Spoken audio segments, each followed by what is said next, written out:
Thank you, obrigado. We had a nice question about fractionals, and so it's perfect to have Brazil's first fractionals coming up. If they'd like to come up, Jim and Rogério, if you'd like to come up now, Rogério and Jim, neither of whom need any introduction to the people in this room. I think Rogério, everyone knows, is CEO of Avanto. Jim has been, you were at Umbraer many years ago, and since then you've been involved in many aspects. I think we had a video you wanted to show quickly.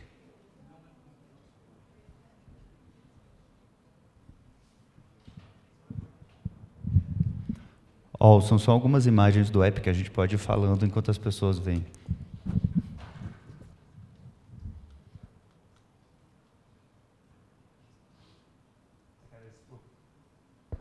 We can keep the video running. Rogério, do you want to just introduce Avanto to people who from outside the region? Bom dia a todos. Muito obrigado pelo convite, pela oportunidade. A Avanto é a primeira empresa de propriedade compartilhada de aeronaves do Brasil, opera desde 2011, com operações de aeronaves baseadas em São Paulo, Rio de Janeiro e Goiânia. Nós operamos helicópteros e aviões, helicópteros do modelo Esquilo e Agusta, aviões dos modelos Epic, Phenom 100, Phenom 300 e Legacy 500. São aproximadamente 500 usuários no sistema e uma frota total administrada de 45 aeronaves, considerando as aeronaves que participam do programa de propriedade compartilhada e algumas aeronaves privadas que também fazem parte do nosso pool de máquinas. And a few years ago, you got interested in the Epic aircraft. Why? Essa jornada ela começa em 2023. Eu acho que o grande marco foi a regularização ou a publicação de um regulamento específico para a propriedade compartilhada no Brasil. Eu acho que o reconhecimento do ponto de vista da ANAC, que a atividade de propriedade compartilhada estava ganhando tamanho e corpo suficiente para merecer uma regulamentação, foi o primeiro impulso para que a gente começasse um projeto de expansão geográfica. Então, naquela época, a Avanto operava baseada em São Paulo e no Rio de Janeiro, mas já com a intenção de ir para outros lugares. E quando a gente foi estudar qual era a aeronave ideal para operar, especialmente nos aeroportos do interior do país, onde você tem pistas relativamente curtas para operação de jato e muitas vezes pistas não asfaltadas nas propriedades privadas, nós entendemos que o jato não seria o modelo ideal de aeronave para operar nessas regiões. E aí fomos buscar uma alternativa. E dentre as múltiplas opções de aeronaves turboprop existentes no mercado, nós optamos pelo Epic por algumas razões, dentre as quais o fato, obviamente, do avião poder operar com performance em pista curta, e especialmente pelo fato do avião ter uma performance operacional muito parecida com a de um jato. É uma aeronave que voa a 34 mil pés, com uma velocidade de cruzeiro máxima de 333 nós, uma velocidade ótima de cruzeiro de 320 nós, então é um avião que opera com bastante velocidade. E mais do que isso, é um avião que sobe muito rápido também, é um avião que está no nível 34 em menos de 20 minutos, e desce tão rápido quanto ele sobe. Portanto, ele opera a maior parte do tempo em altitudes elevadas. Então, o tempo total de voo dele acaba sendo muito parecido com um jato leve, ainda que ele voe um pouco mais devagar na velocidade de cruzeiro. Então, olhando todo esse contexto e considerando o que é comum aos turboprops, que é um custo operacional baixo, nós acabamos escolhendo o Epic como a aeronave ideal para essa expansão geográfica. Daí que veio a escolha da máquina. And Jim, you have a long history in Brazilian aviation. How did you get involved in the project? Então, a verdade é que isso começou muitos anos atrás, quando eu tinha saído da Embraer, eu estava olhando o próprio dono na época, passou uma semana aqui comigo querendo homologar a Epic aqui no Brasil. Só que eu entendi que os recursos que ele tinha separado não era suficiente para conseguir o objetivo que ele estava querendo. Então, eu saí fora, mas mantive contato. Eles acharam o avião, e perguntaram: Jim, você conhece alguém na Epic? Eu falei: claro, conheço bastante o pessoal da Epic. Então, nós fizemos a ponte e começamos a entrar. O avião, eu vou voltar a poucas empresas, Embraer certamente, a Cessna, Textron, Pilatus, não teve o privilégio que o Epic tinha, porque ele começou com um avião experimental, um kit. Então, é muito arrojado o avião. Ele tem o mesmo motor do que o Pilatus. Ele tem o mesmo hélice do que o Pilatus, PC-12. Só que a potência deles para o uso de levar mais peso, mais passageiros. E do Epic é um avião muito menor. Então, eles conseguiram adaptar e experimentar com o conceito. Eles viram que os proprietários dos aviões gostaram muito. Então, usar essa potência para performance. Chegar rápido, subir rápido, voar rápido, entrar no cruzeiro, reduzir. Ele se tornou muito econômico. Então, hoje, o perfil, eu trabalho muito com agricultor. E o agricultor, a maioria são gaúchos, então eles querem voltar. Estão lá em Luiz Eduardo, estão lá em Lucas de Rio Verde, e eles querem chegar lá em Porto Alegre. Como que faz isso? Não tem. Nem o Finum 100 resolve isso. Então, nós tivemos uma experiência que nós saímos de São Paulo para ir para o Luiz Eduardo. Nós fomos no Finum 100. Tinha que parar em São José do Rio Preto para abastecer, para chegar em Luiz Eduardo. Lucas do Rio Verde. Desculpe, Lucas de Rio Verde. E eu fiz no Epic, direto São Paulo, Lucas de Rio Verde, e tinha 1h50 de combustível sobrando. Então, essa eficiência, esse custo-benefício, é o que vocês já ouviram muito de turbo-hélice. Só a minha diferença com um amigo lá da TAM é que eu acho que nós temos o melhor produto no mercado e nós vamos provar isso já já. Although I do have, I can see objections from the Pilatus side. Claro, polêmico aqui. We have to prove ourselves. Nós temos, um conceito, o avião é fibra de carbono. Pesa 3.000 quilos ou 3.000 libras a menos do que os outros aviões que estão no mercado. É brasileiro, é muito tradicional com os produtos. Eu estou vendo o Anderson lá, a gente estava no início do executivo da Embraer. Quem que era Embraer para mexer com o avião executivo? Mas se provou. E esse avião é um dos mais interessantes que eu estou vendo no mercado há muito tempo, porque ele era white sheet, ele começou de zero, veio com uma proposta completamente diferente do que os outros. O motor não tem nada a ver com levando passageiros, tanto que você não administra nada. Full packs, full fuel, full short takeoff. Nós estamos vendo normal, nas fazendas, em tudo, decolagem cheio em menos de 600 metros. Pousando em 500, 600 metros. Então, é um avião que ele vai ganhar o espaço, não é para todo mundo. Vai voar de Manaus até São Paulo e ainda operar para o Rio de Janeiro. Então, esses performances nem os jatos pequenos têm. Jim, I'm sure your favorite aircraft has always been the one you were selling at the time. But, Rogerio, have you guys, when you first acquired them, you were very much focused on the agri-business and the farmers and the gauchos that Jim mentioned. Have you been surprised at other routes that you're now operating and other customers?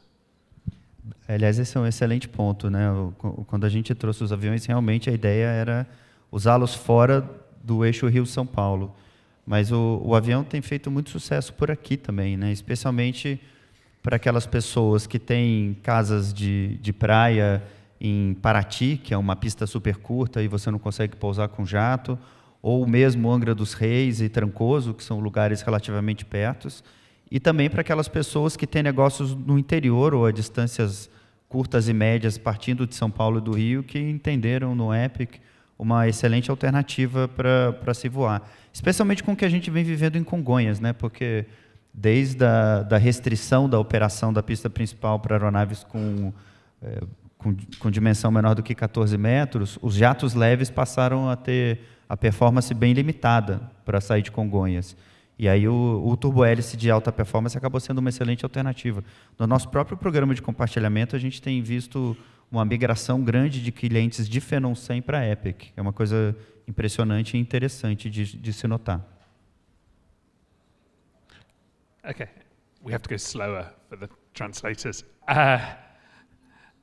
Jim, for people who are less familiar with Epic, roughly how many aircraft does it produce a year? Ok, a Epic está num crescimento. Hoje o nosso problema é que todos os fabricantes, o Brandão, todo mundo sabe, é motor. Antigamente, Pratt & Whitney era a solução para todo mundo.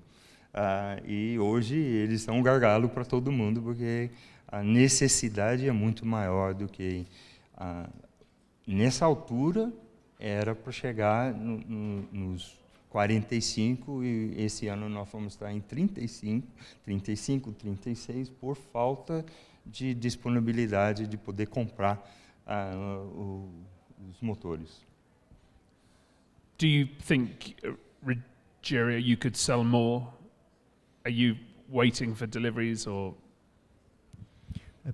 A nossa encomenda foi de 34 aeronaves para receber 4 máquinas por ano, né? Nós recebemos os 4 primeiros do ano passado e o plano é que a gente siga nesse mesmo ritmo.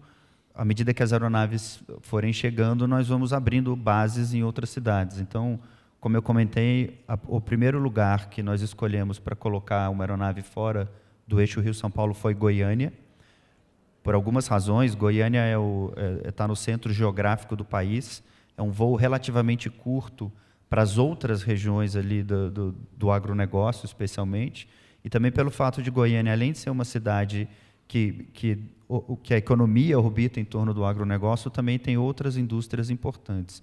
Portanto, essa foi a razão de ter escolhido Goiânia como primeiro lugar, mas a ideia é que, quando chegarem outras aeronaves, a gente já vá abrindo bases em outras regiões do país. And it's pretty impressive that you ordered a whole year's aircraft. Has Epic been surprised at how important Brazil must be now for the company? Vou ser muito sincero, nós conversamos com eles, não queria nem saber do Brasil, por experiências anteriores, dificuldades que eles tinham. Ele falou, não quero. Eu fui, conversei, não vou. Combinamos para colocar um pedido de 34 e mudou a cabeça deles lá. Então, sim, eles estão muito felizes com o Avanto. É o primeiro operador que o uso do avião do Avanto é muito maior do que de uma pessoa particular, né? Então, eles estão rapidamente se tornando os fleet leaders em horas. A gente vem acompanhando isso em todas as áreas para ter certeza que isso está sendo muito bom.